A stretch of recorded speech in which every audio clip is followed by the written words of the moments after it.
Guys, ഞാൻ ഇന്ന് പള്ളിയിലാണ് പോകാൻ പറഞ്ഞത്. ഇനി 2-ലാണ് ന്യൂറ് ഹിദ പള്ളിയിലാണ് പോകുന്നത്. 10 മണി വരെയാണ് എനിക്ക് മദ്രസയിലുള്ള സമയം.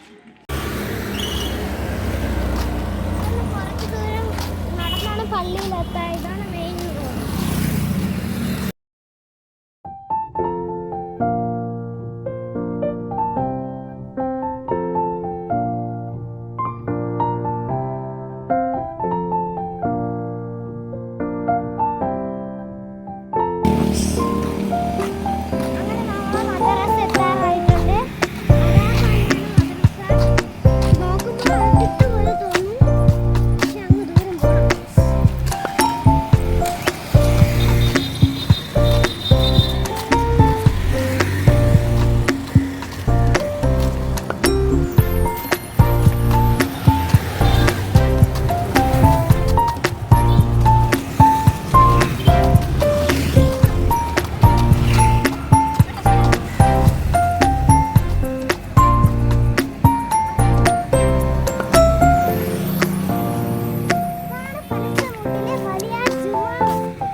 ഓക്കെ, എൻ്റെ ക്ലാസ് എത്തി. ഇത്രയുള്ള നമ്മൾ